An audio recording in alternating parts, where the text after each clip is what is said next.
Yeah. We inside the therapy lounge. Yours truly, Dr. J, the Soca Prince, and it is my honor to have this esteemed guest with me, the Grenadian bad boy, Vaughn. How are you feeling, King? Feeling good, man. We inside. Yeah. We did. Yeah. Thank you for, reaching the cold and...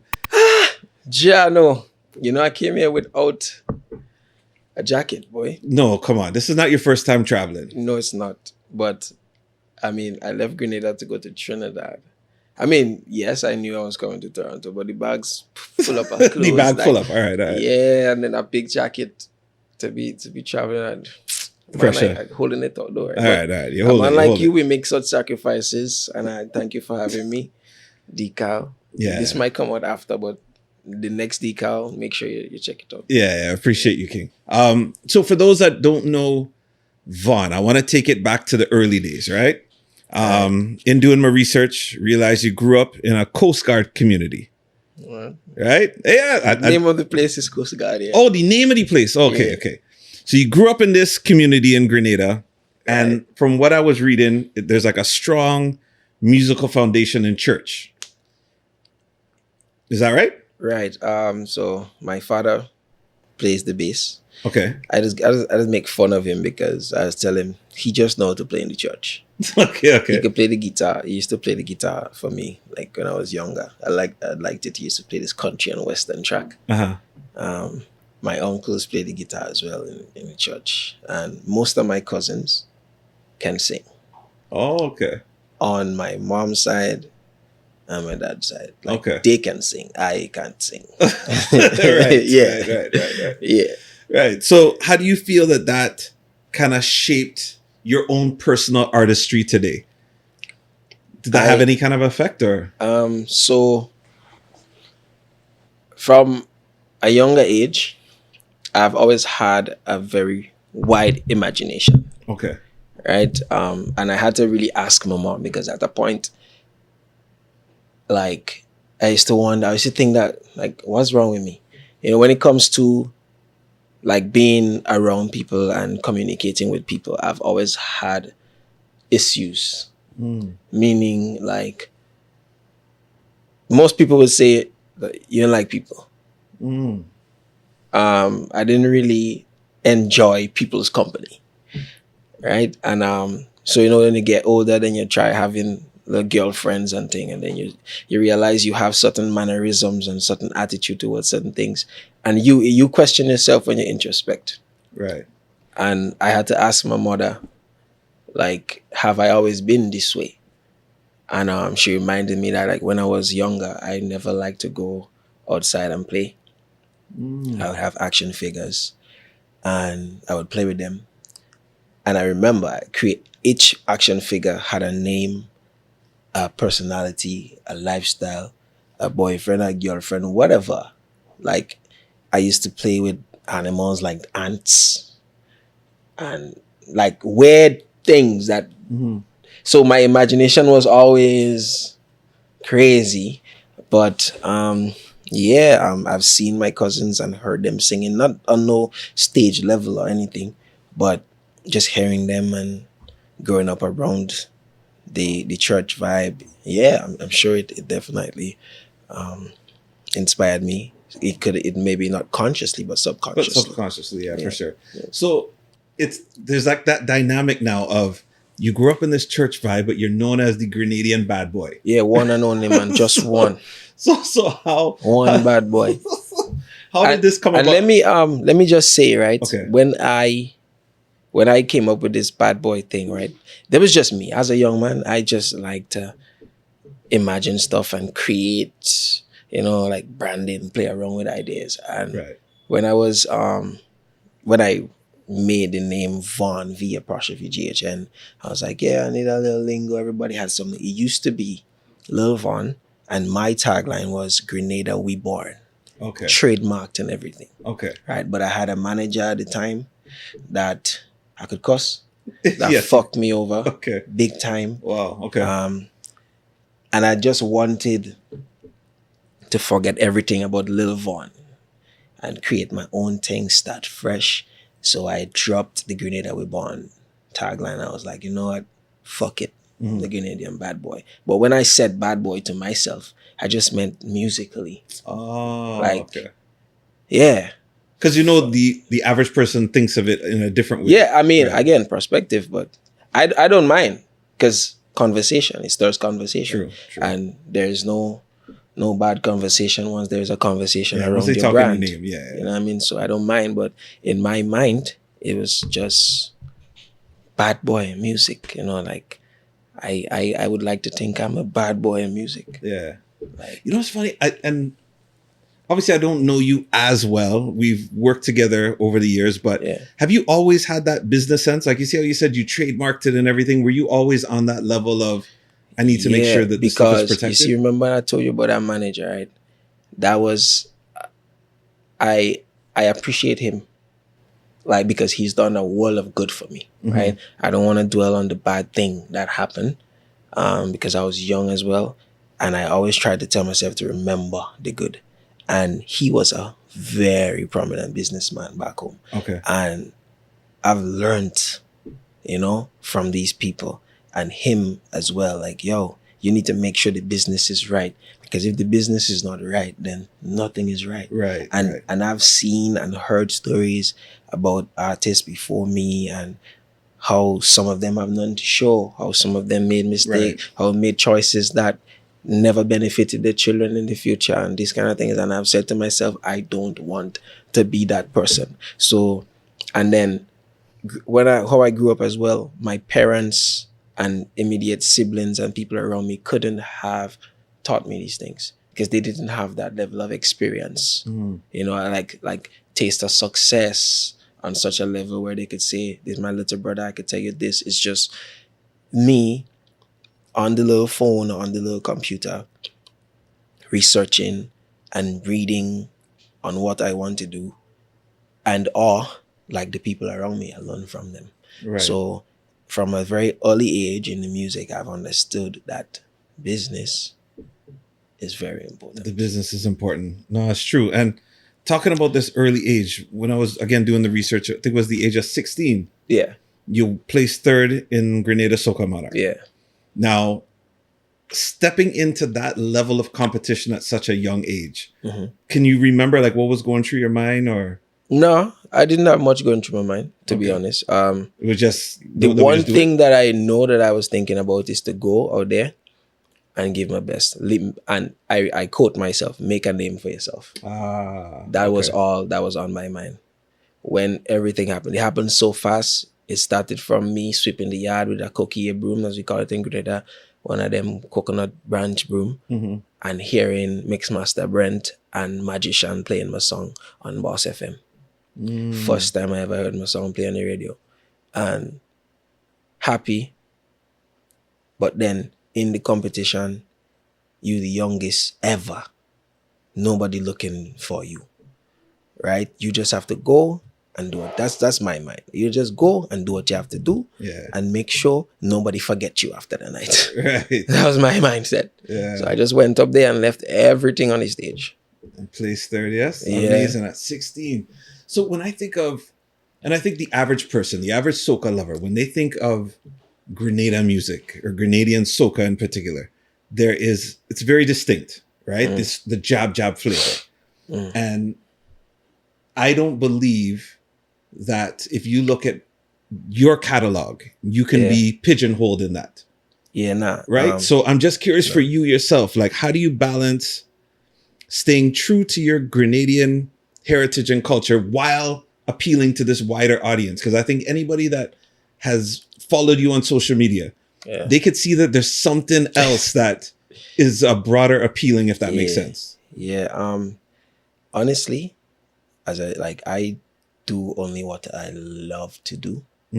And I feel like my influences in music, like Michael Jackson, Chris Brown mainly, is where like most of my melodies and stuff come from, like subliminally.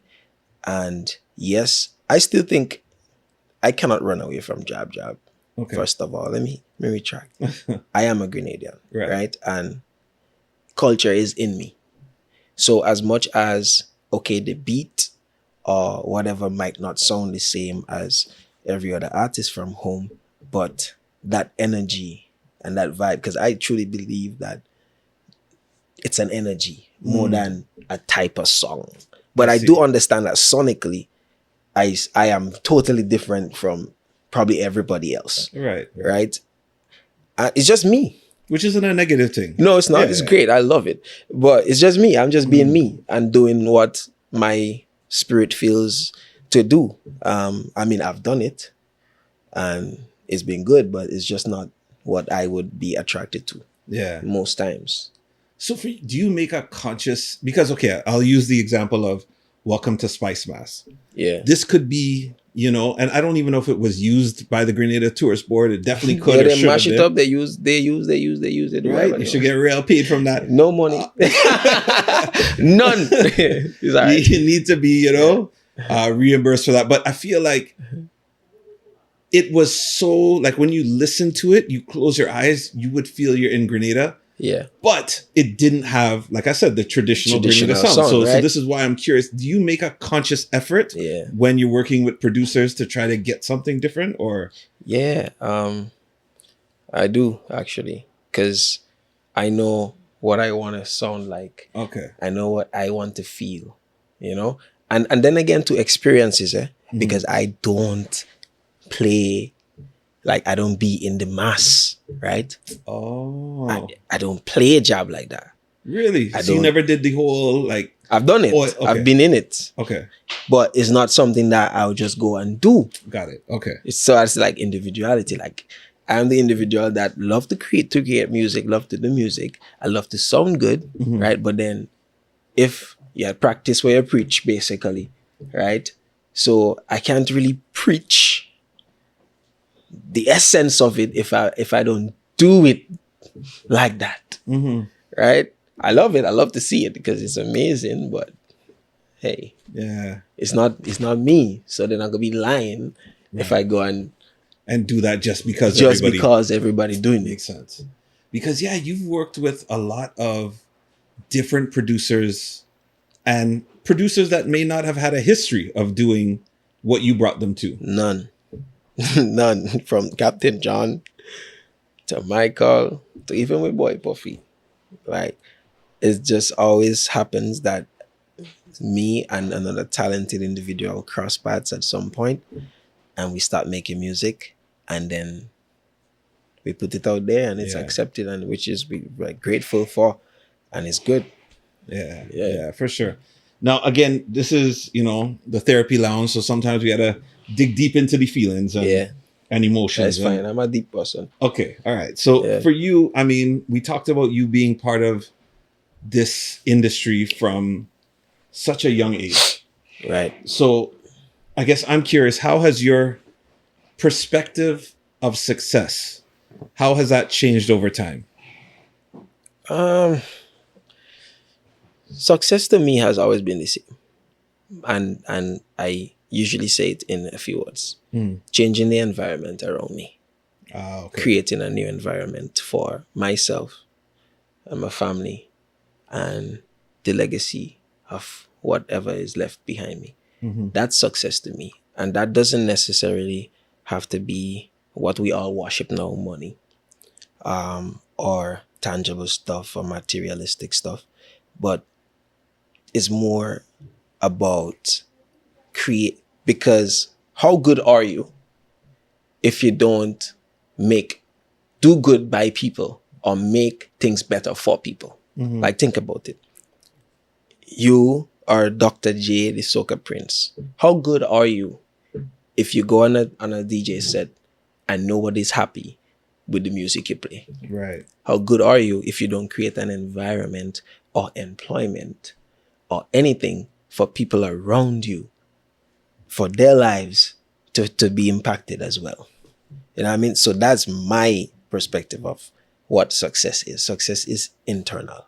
Is you making yourself happy first, because you have to prioritize self in this life, and then ensuring that the people around you that you actually love, not the people that is convenient and that you use, the people that you actually love, make them happy so that they can make themselves and others happy.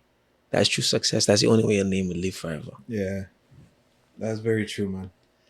And for me, I don't want to harp on your age too long, but I Yeah. think there's a lot of young artists, and I had this conversation with Imani Ray before, where within the industry, I find media puts a tagline on certain artists as being young artists when they're not young. They've been in the game long time and whatever, right? You are actually young in this. You've done age. it for a long time, but you are still actually young. Yeah. Have you ever felt either underestimated or, underappreciated just based on your age? Like, have people not taken you serious within this industry because of that alone? In the early times, like back in Grenada, I wouldn't even say that I succumbed to it or really fell victim to it, but I've heard it. Like even that time in the Soca Monarch, they told me, yeah, you're young, you have a lot of years ahead of you, so you could come third. But you win. So you deserve to win. Could get third. I see. Right. Yeah, a lot of time ahead of you. You're young. It's just perception and perspective. Like people see you as a young man, so they see time. They see, so it's almost like they don't want to give you your fall down now, flowers man. too quick. Yeah, they don't want to respect you too quick because they think, even in whatever you do, like in football, look at Lamine Yamal, currently the best player, but he's young, so they're not gonna say he is. You know what I mean? Like when Messi was young boy, there was the Ronaldinhos and the this that he was playing on their level, right? But he young. Right. So yeah, there is that. But whenever you underestimate me or I feel underestimated, it drives me. I it's a podcast I could be open. Like in spirit, I'm a warrior. Right. So make me feel like you're against me. I keep coming. It make me feel underappreciated or underestimated. I'll show you why you're wrong. Yeah. So I don't mind it. I just work hard. Yeah. That's dope. For you, do you have any, or do you believe there are any misconceptions about you as an artist out there? There might be many, but none that I pay attention to. Okay, so you don't let that into your space. It's an opinion-based career. I mean, like the moment you put out a song, it's no longer yours. It's for the public's opinion. Out there, yeah. So I'm sure, I know, like people like people. I feel like there's people that had to love music these days. Like these days is more about the individual, is more about the person. And sometimes like people like me, I don't show much outside of music. Like there must be misconceptions. Like somebody must feel like, oh, he's a shippity. He feel he this. He ugly. He nice. Like but why should I study that when I have to go in the studio and try to make a next song? Because if I don't make a next song, these opinions are going to disappear eventually. And when they do, then I have to think about something. Yeah. Because if there's no opinions, there's no love, there's no music, there's no nothing. So I can't bother with that. Yeah. Can't bother with that.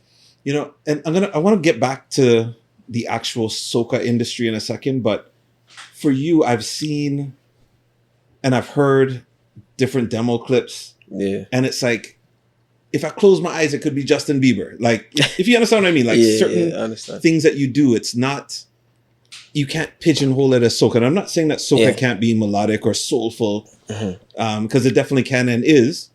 But do you ever think to yourself, I want to do this?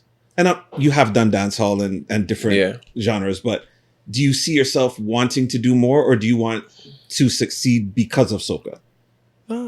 I'm doing more. Okay. As you say, like you hear the clips. It's just that I haven't been putting it out there as much as I should be doing, which is going to change. Okay. For sure. I consider myself an artist. I would not put soca, dancehall, hip hop, R&B, anything in front of it. I'm just an artist. I'm a creative, and I'm an individual. And as I said, I do what I feel. Right. So if tomorrow I feel like doing a rap, I would load up a rap beat, whether it's from YouTube or producer, and sing a rap. If it goes out, then everybody knows. If it doesn't, nobody knows. Right. But you still express yourself. I still express myself because that's what make me happy. Like I could just make a song. I smile about that song for 2 days, and then I just put it down there. Yeah. I didn't like release it or anything. I just Right. happy I made a nice song. Yeah. You know, like that's where I found my happiness. Yeah. So I used to fall victim to it where I just happy, I made a bad song, and then back to the next one. But no, I need to put it out okay. so people could understand more clearly Mhm. that, oh, okay, I see. This is him. This is what he does. He just makes music. Yeah. I just want to make music and make people happy. Yeah. The people, and not everybody. I just want to make the people. As you said, it's subjective. Like exactly. art is whatever. So, Exactly. But you have to put it out. Yeah. And If a you lot of don't, times, yeah. and especially now, where in this world that if it is not recorded, it never happened. Yeah. Yeah. So right now, this podcast is not happening Right. because they haven't seen They it. haven't seen it. Right. Yeah. Right. Until it's actually published. Exactly. Then they don't know. Exactly. So it's That's true. But it's finding that joy and success in either we just had the conversation and I feel content, be good. Yeah. But this conversation could resonate with It could somebody resonate with else. somebody else because So you somebody gotta else put it out. feels the way Jay and I feels, the way we're Yeah. having this conversation now. Yeah. Yeah. And somebody feel like we're talking shit. True. So with this, I guess, with the actual soca industry coming from Grenada, like we call a spade, right? Right. Trinidad and Tobago is almost like it's the Mecca of Carnival. Mhm. And it is almost like the start of the cycle for a lot of artists, Right. when it comes to the catalog, the releases, and this is what sets off their tour. Mhm. Now, obviously, depending on where you are from, if you're from Barbados, that could carry over into Trinidad and you could catch more legs to go further. Mhm. Similar to you with Explore, it picked up right after, might have been on the road for Yeah, Grenada is when it yeah. really catch. And then it kept playing, and then you do a remix in Trinidad, Mhm. and you hope it can continue and Yeah. kind of goes around again, right? Yeah. Do you find a frustration coming from, I guess, Grenada, and then having to do this cycle in Trinidad where, because I've heard the frustrations from other artists where they almost feel like, okay, something has to change because the industry isn't moving forward. We're doing the same thing, same Right. thing. So I just want to know your perspective from somebody that is doing, I guess, music that has a broader appeal, but it is soca, and you have to go back into that kind of hamster wheel kind of thing. But do we have to though? That's the question. Okay. How about what has to change is our perspective and our mindset. Mm-hmm. Because if we think that the fig tree right by you is going to grow, it's not going to grow. Right? But we keep staring at But it. we keep staring at it, expecting it to grow. And that's not me saying the industry is not going to grow, but you as an individual, as an artist, if you realize that, hey, this cycle is frustrating me, then let me try something else. Right. What are you doing to make it different then? What are you doing? Right. Be the change you want to see. Exactly. Right. Like you don't have to.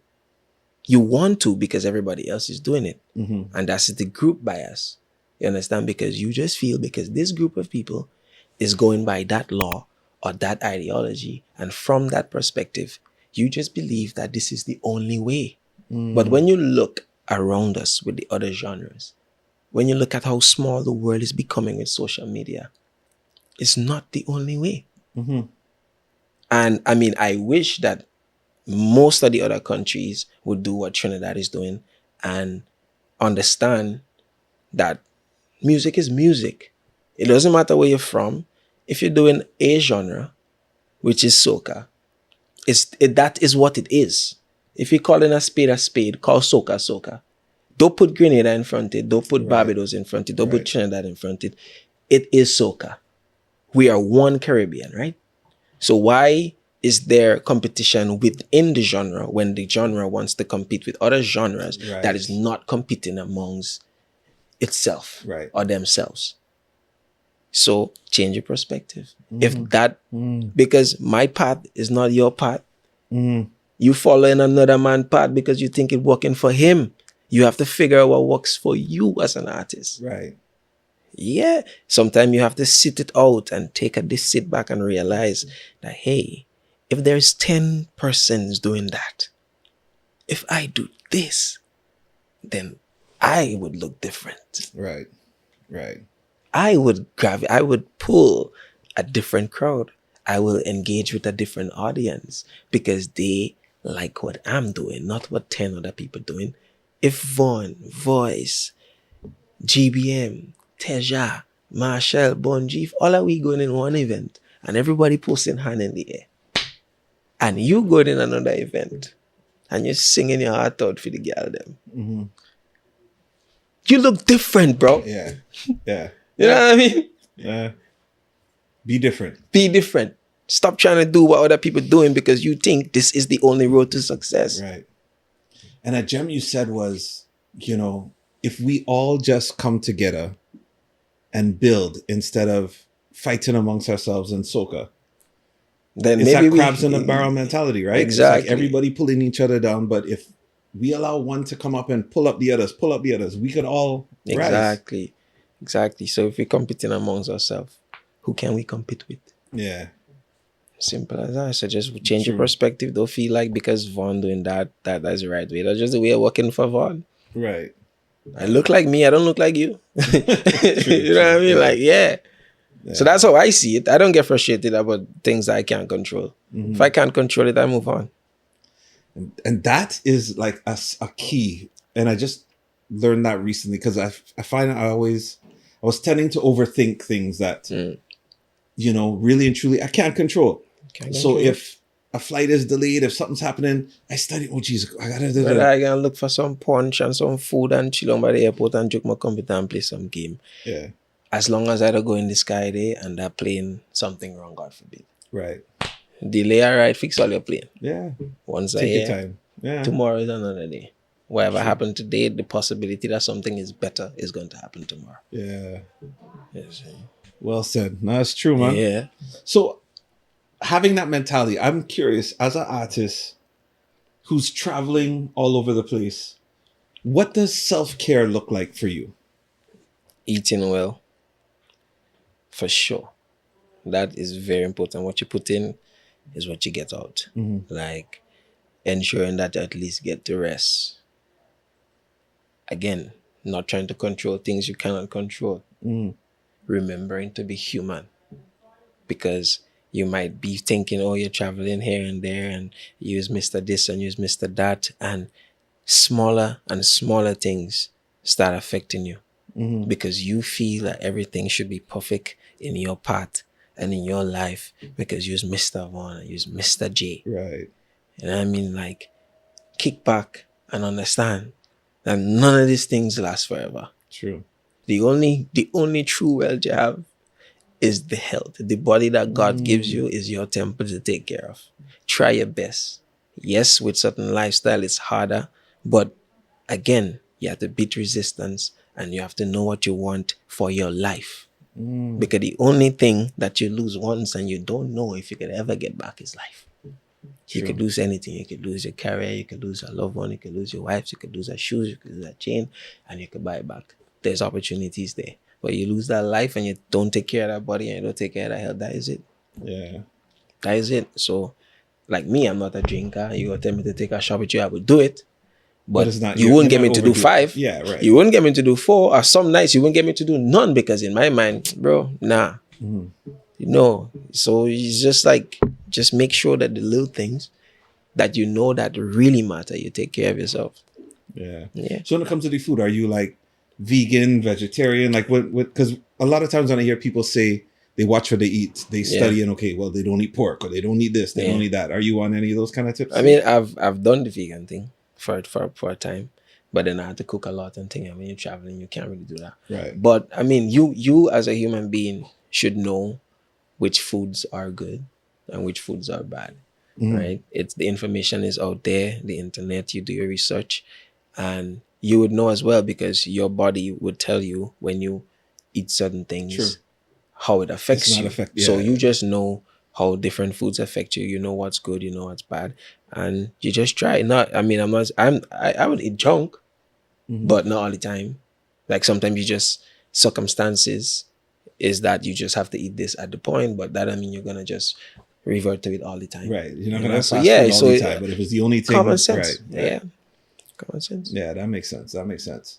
Um, has there ever been a time where for you you've been so frustrated that you were just like, nah boy, music isn't for me? Or have you always found like a safe space in music?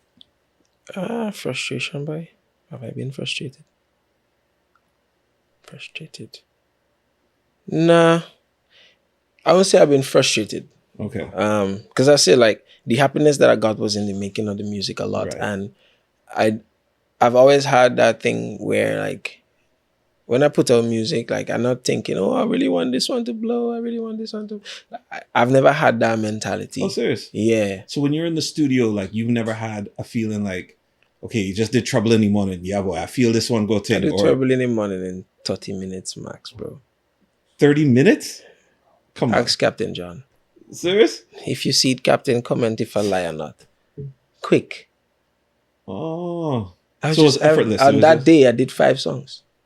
Really? And Trouble in the Morning was not my favorite. Whoa. My favorite on that day was My Crave. And you could find that song. You could play it. That was my favorite. That was my favorite song that year. Oh. Not Trouble in the Morning. And it's Trouble in the Morning that Yeah. break through and Yeah. wow. And that's just to show how life is. People will take what they want. Mm-hmm. So why would you frustrate yourself trying to tell people what to take? Right. Right. Because you love it so much. Okay. Very true. Cool. You love it. That don't mean they will. Right. Frustrated? Nah. I mean, I have been affected by things already, like in the music, like that would make you more introverted as a human, make you don't want to be around people. I mean, I was at a point where I wanted to somebody, Mm-hmm. that same man. Right. You know what I mean? Right. So that was a point where, Right. but that wasn't about, It wasn't frustration. It was yeah, more- that wasn't about music per se. Yeah. That was just, It's anger. it's a different you emotion. know what I mean? Another human just, Yeah. yeah. Nah, and I don't think it will ever happen. Okay. Somebody that took you under their wing in Trinidad was Blaxx, right? And you know, he's passed. He's somebody that I think, when I think of an elder within Soca that has never been afraid to share his light, I think of a guy like Blaxx. And that also comes from Pappy, right? Like Roy Cape, who has also, like, may he rest in peace. Yeah. He comes from that lineage of, yes, this is the Roy Cape All Stars and it's my name and people know me, but I'm going to share this light. Guys. Yeah. Right? And Blaxx was always that. And I noticed he took you under his wing. Yep. How did his passing affect you? Or even if we start from when you first met him and then we can go along to after. First time meeting Blaxx, pre-day, Grenadian. I performed. He saw me. I was walking probably to leave. And then I saw this guy here. I think he sat there smoking. And he was like, "Youth, come." Mm. I went to him. I knew he was Blaxx. I'm a big fan. Right. He watched me. You see guy there like this. Say, "See you, youth. You're bad. I like you. Right? Give me a number." I was like, "Wow, Blaxx on my number." Right. Ting. Them time I think Skitty Fabulous, all of them was there. Okay. They saw me and he was like, "Yeah, youth, you bad. Ting. But Blaxx was, you know what? Give me a number. Take it to the youth. next. Okay. Give me a number." He didn't even tell me what he's gonna do or anything. Right? That same night I meet another individual that I probably never want to meet him in life again as well too. But don't worry about that. But yeah, you know, I'm gonna have to ask what his name is. you don't need to really Okay. So since then, right? I was like, that man ain't gonna link me. Why I gonna do for you? Mm-hmm. Thing. Blaxx called me, and it was never an artist thing. He called me, "How you doing, my youth? You good?" And Blaxx like the video call. If anybody know Blaxx, Blaxx go video call you smoking a cigarette, half naked in the room. "Youth, you good?" I say, "Yeah, how mommy? Ting, you writing music? Send me your demos, man. I'll hear them." I used to send him the music. And Blaxx really and truly molded me into like the artist I am today in many different ways. Every time I send this man a song, he would listen to the song in its entirety and he would call me back. And those calls were never really, to me, smile calls. Okay. Because what you singing? What is that? That's not what you said the word. Where's the meaning behind the music? What is this? Change that. Right. You can't be singing about this and you can't be singing about that. And if I was a weak person and a rude person, I would stop taking his calls because I only want to hear positive stuff. But every time this man called me and this man cussed me about another demo, I used to be like, you know what? Let me apply. Let me apply. Let me try. And as I say, when I am met with adversity, I fight. So I always wanted to prove him wrong. Right? Nice. So the first song I sent for him was Mama. First song I write for Blaxx. Okay. It was a song about his mother. He fell in love with it. He said, "Youth, I like this one. I'll sing this one." Blaxx brought me to Trinidad on several occasions. After that, I went down there. I ain't had no money, no more, no clothes, no nothing like that. Just come to Trinidad, my youth. He booked a apartment for me, put me there. I didn't pay $1. I didn't pay a bill.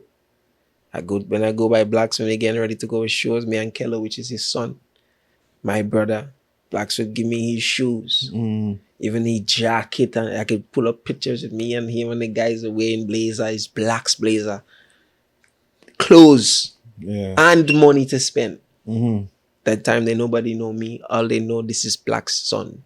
He introduced Kello as his son, and he introduced me as his son for years. And he used to always tell me, "Youth, when I let you go in Trinidad, they ain't go ready for you." That's what he always used to say. And he used to tell everybody that, just so when they see I let you go in Trinidad, they ain't gonna be ready for you. That's what Blaxx used to tell me. And then I tell Blaxx, I say, "Blaxx, thanks for everything. When I going back to Grenadian, Blaxx put the money in my pocket to go home. I could bring back a little anything I line. Wow. But I could bring back a little money home." Right? I tell him, I say, "I have to write your biggest song for you."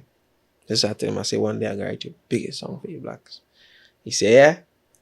I say, "Yes, I'm gonna write your biggest song for you one day."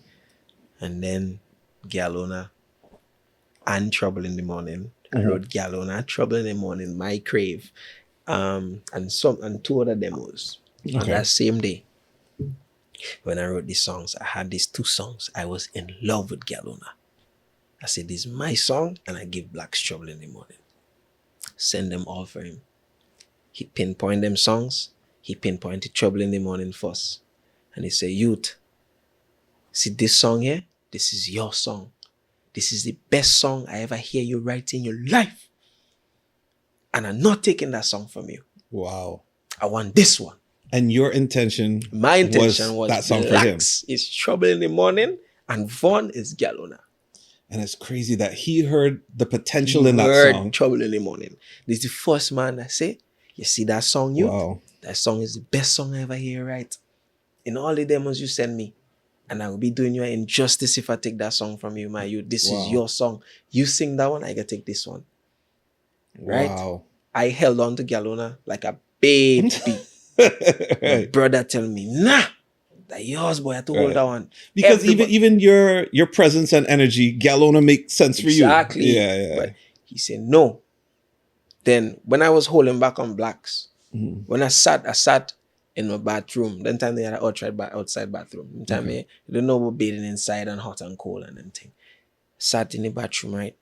And I said to myself, I said, "You really telling Blaxx no for a stupid song?" That's what I say. Just a song? You can write about 10 more than that. That's how confident, I am. Like, I believe I could do it. You can write like 10. And you're telling the man that put shoes, clothes, money, somebody that have you as a son, no for a song that he want because you like it so much. The first person I call up my brother and I say, "Yo, I give him Blaxx this song." You say, yeah? You say, you sure? I say, yeah, man, that man do too much for me. I gave that man the song. And anybody in Blaxx camp would tell you I was holding on to that song for dear life. Even his sons could tell you. And I say, look, take it. You know what he did? He take the song and he say, Yvonne, I want you to teach me how to sing that song. Because I want to sing just like you. Wow. He went to the studio. He sent it back to me. I said, no. Male Beats recorded. Male Beats could tell you. I said, no. You spoil my song. He said, all right, I'll go back in the studio next week. I say, you have to sound like me. Wow. Because the way my intonation, my word, the phrasing, everything is just different. To him, it was totally different. And he was like, no, I have to sound like the youth. He sent it back to me and he said, I keep in your background vocals. I don't want nobody. I want your voice and my voice on the song. Then he sent me back down and I said, yes, that is it. That is it, Blaxx. And he sing that song. Look at Galona now. I think it is his biggest song. Yeah. Yeah. And you know what else? What nobody knows? It's still my song. You know why? Blaxx called me and he said, youth, he paid me, He paid me. I never asked for no money. But Blaxx paid me. And he said, youth, I am paying you for the first use of that song. And he used to teach me too. But it's your song. So he leave you the masters and wow. Galona is my song. Because on the back end of things. Right. But as we both know, a lot of big artists don't do that. Bro. A lot of big artists are like, I am the reason why the song busts. So even though music, I guess the law of music will say, you wrote, you this, you that, you're supposed to get certain percentages. Right. A lot of bigger artists will say, no, you're going to sign something to give that up. Yep. Blaxx never wanted to take anything away from me. And he still give me money on top of that. Wow. And that's the year Galona blew, the year Trouble in the Morning blew. Back to back.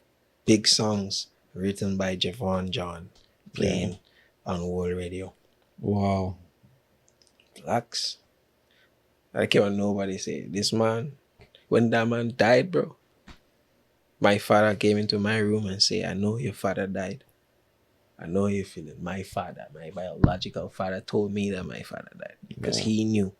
My whole family knew how much he meant. Dear and how deep. Like you see people posting on social media. That was a point in my life I was so pissed. Because you know they weren't. Yeah, I know. I know and I see and I've heard. You know what I mean? Yeah. And then it was so hard. Yeah, man, it was so hard, man. Like I couldn't even believe that. It's crazy. Yeah. How did you deal with that grief? Was that one of your first like close people passing? Yeah, yeah. Like my grandmom and so on died and so on, but I never felt it like that. You know, because like the relationship is different. You know, like I cried like a baby, boy. Yeah. It was such a shock, man. Yeah, boy. Like I knew he was battling, but it's still you just don't expect it. Listen, this man was calling me on his hospital bed, bro. Like I couldn't even like sometimes I had to ignore the calls because you don't want to see somebody you love so dear in. I want to cry. Yeah. Yeah. Oh boy. Yeah. Grief is a serious thing, man. Yeah.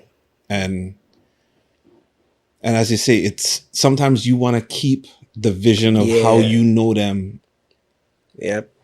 That is really hard, bro. He was calling me in his lowest moments. Yeah.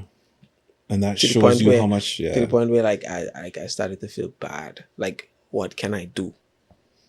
You know, like how can I help this man? Like feeling like I've never even done enough. You know what I mean? Yeah. But he always like, I think in his last moments, he told Giselle, make sure she take care of one. And like, how can you as a man going out? Think about that. Think about somebody who's not your biological son. To tell somebody close to you to make sure you take care of that person. Yeah, man. He's so selfless, man. He's selfless. And this man, if people are talk about soca, this man was the soca police, bro. Yes, yes. This I man, ain't gonna lie, he was miserable at times too, right? But bro. no, he was so Let me selfless. just try to speak more happy stuff because I am tearing up. This man, like, used to hear me perform from wherever he hear me perform and put me sit down outside the house and scold me for hours. Yeah, Why you shouting? yeah. Sing the song. Sing, yeah. There's no way Soca used to call every other artist. Everyone.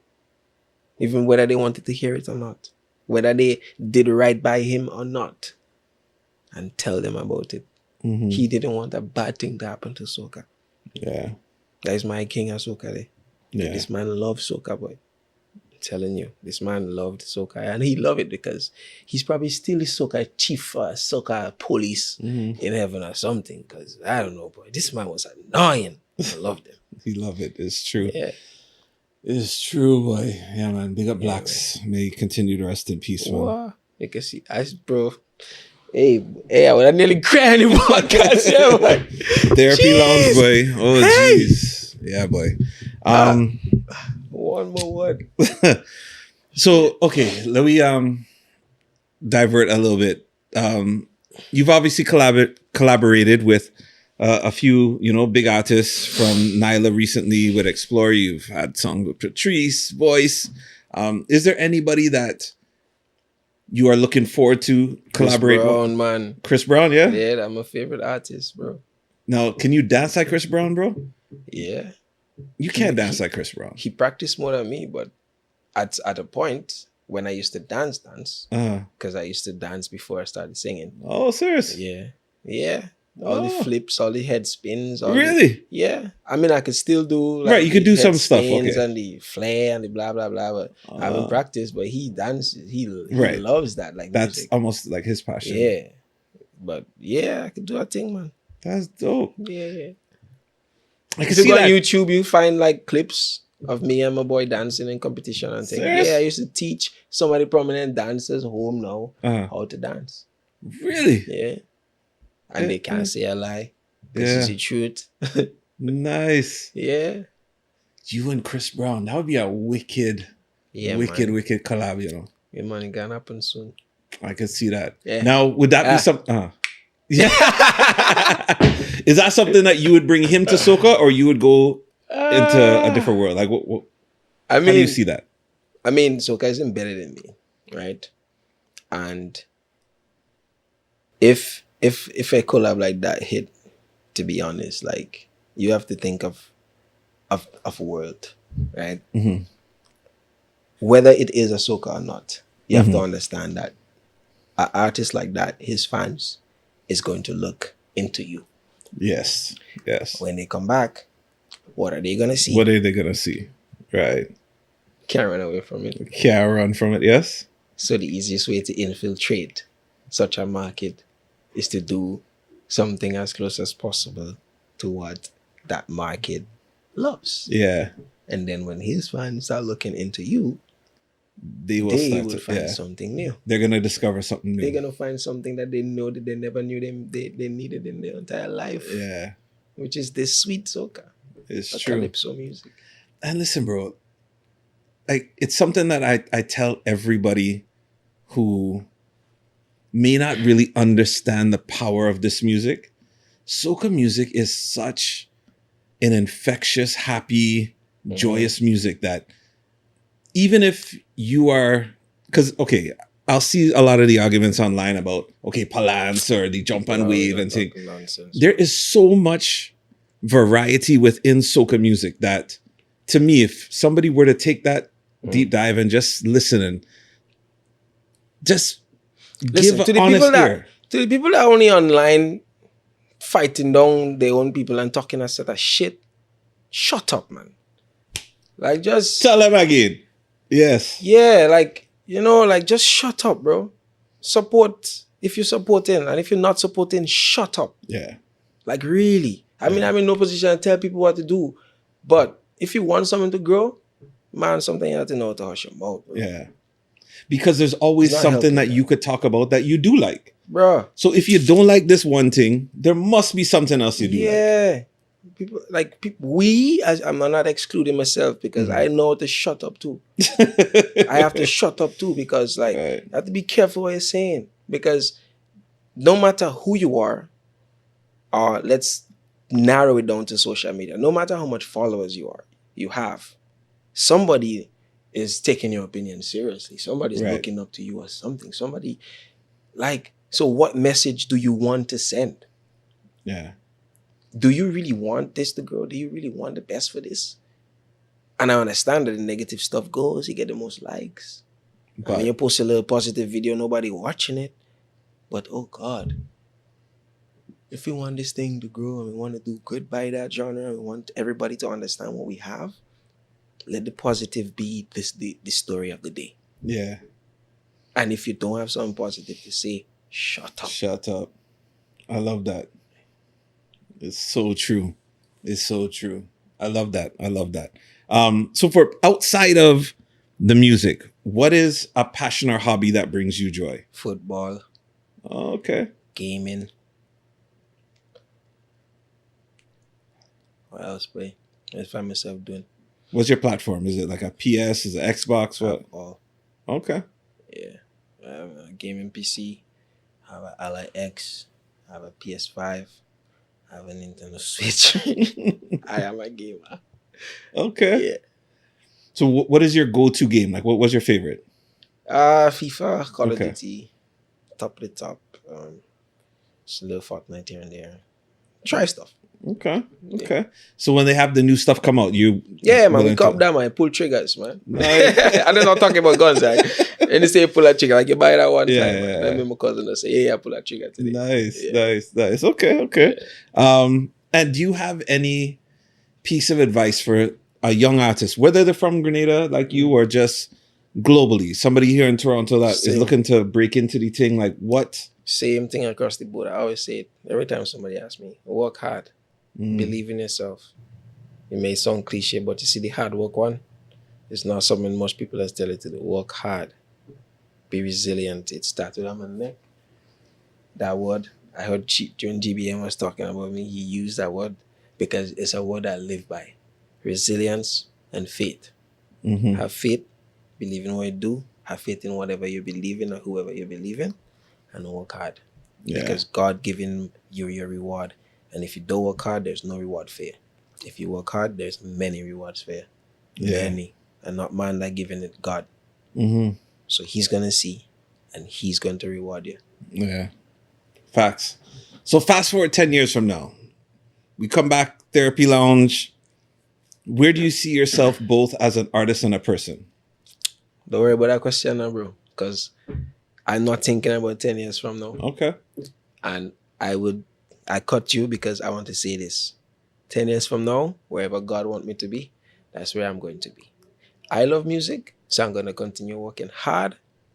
And whatever he has for me, I'm going to get it. Right. But 10 years from now, I'm not limiting myself and say this is where I want to be when I could be 10 years more than that. Right. Yeah, no. Right. Whatever God Right. has It's for the me. unknown. We don't Yeah. know. Right. I don't I just control enjoy the that journey. anyways. Yeah. I'm in this moment. I have to make the best out of this interview. I have to make the best out of everything. The show tonight, decal. Remember to make the best out of it.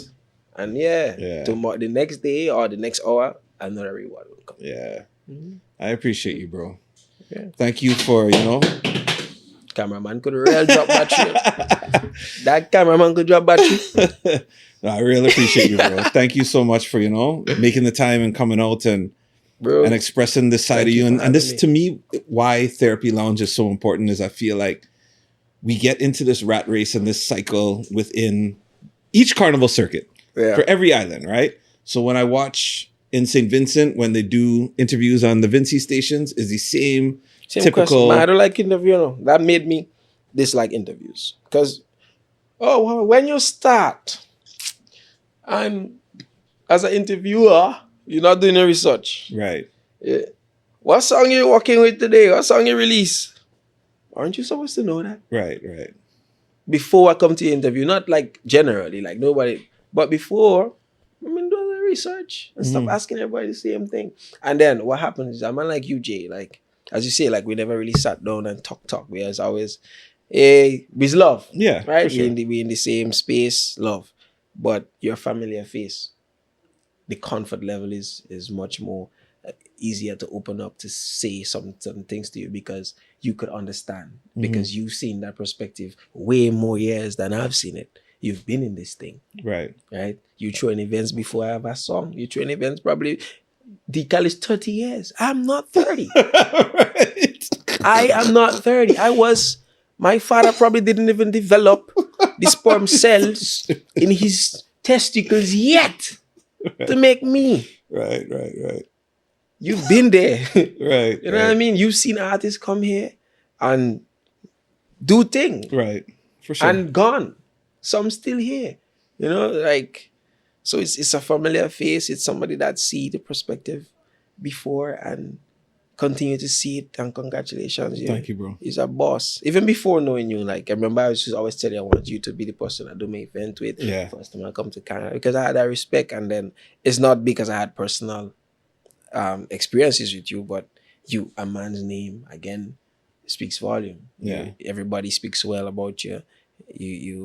You're a good man. Thank you, bro. You know what I mean? So, like, being here is a no-brainer, like, anytime. You know, so and we will do that event, man. It's yes, everything happens in timing, its man. timing. I'm not rushing timing, man. When I get to that point where we can and really pull off something great, it will be you, bro. Yeah. And then you have it on record. I do. So when man, you know, yeah. you could come back Anyhow and say, you jump out with somebody else. anyhow I you jump pull out with that boy fake.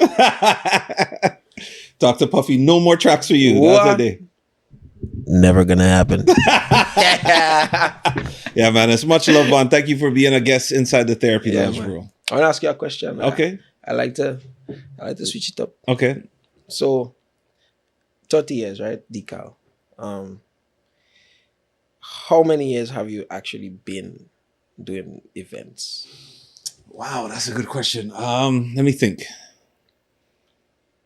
Because I think my mom and dad used to do like brunches and different things. Like we had a Mother's Day show, and I would help with that. Right. But I think Decal was one of the first that became annual. Like we would do little parties and, you know, you have a chance to get this venue, and me and some brethren would be like, all right, let we throw something. I think one of the first years, it's like, we called it Jet, J. Erlin theme. 3 brethren, you just call it Jet Fete, something that rhyme, right? And this was back in like 92. Yeah, it wasn't creative. Yeah, no. This is way back. We might fun. If I ever hear you do a tune called Jet Fete, we go fall out. But it was way back in those days, so I don't even know how many years that is. But yeah, it's been a while. Promoters and artists pretend to see eye to eye a lot, right? Because there's this thing that, especially in soca, we say that the promoters are the ones that really reaps the benefits of the arts, right? Okay. And artists would come, they would perform for you. They would act like it's all fine and ting, whatever. How would you say you, as a performer yourself, because you're also a DJ, right, balance or try to make a difference in that ideology, right, or that mentality, where, how do you try to balance? I think for me personally, King, it's like I'm trying to bring value to whatever I'm a part of.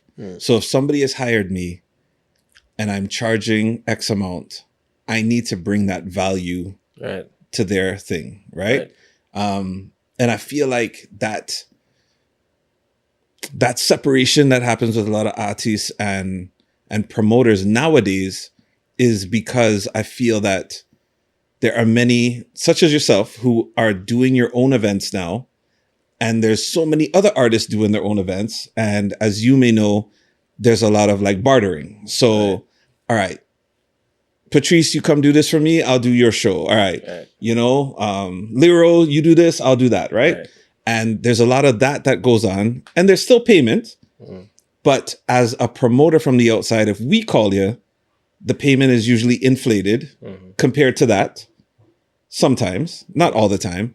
And then the level of investment in letting your fans know as an artist that you are there isn't always the same. Right. So I think that's been the disconnect. So for me, I don't mind doing a video drop for a promoter that has hired me or, posting it to my page. And I've heard from other DJs, boy, I don't like this one's flyer, so I ain't posting it. Or I don't want this. It's like, just put it to your story, bro. Like, what's the big deal? Like, let your people know that you are there. So fair exchange, no robbery. I feel so. I also think that as artists, value is not prioritized, and like by ourselves as artists, like we need to understand that we need to build a brand that brings value to promoters. Yes. And in order to do so, there's a lot of steps that we need to take. One of them is also being scarce. True. And in what we do, not much of us is scarce because we hustle. Yeah. Because it's almost like the opposite is how they feel. They feel they need to be seen more. Exactly. But the more you're seen, how could we pay you that exclusive scarce price? All right, guys. So on that note, after Decal, taking a year's break from shows. So next time Dr. J call me, my price inflates. Well people don't want to see me, yeah? Well done.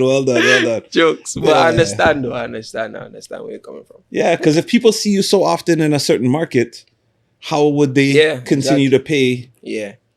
And unfortunately, like the US dollar is killing the Canadian dollars. It's tough, right?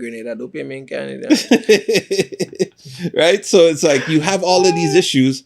So I feel like if the artists were as invested, and I think now, because I've had no issues with you, and I feel artists that do their own shows understand what is needed. And I feel like the more artists do their own shows, they start to see, nah, boy, okay, I can't stick on this because... Free exchange, no robbery, right, yeah. guys? So make sure when the promoters call you, Vaughn, when the promoters call you and they ask you to do certain things, make sure you do it. By a certain deadline too, eh? And by a certain deadline. Because... I slapped on the dog. You did. You can't blame me for that. No, it's all right. I slapped on the dog. Yeah, man. Much love, man. Therapy Lounge, Vaughn. Unless you have more questions, we gotta... For now. All right. For now. Till part 2. I want to ask you tonight in Decal. All right.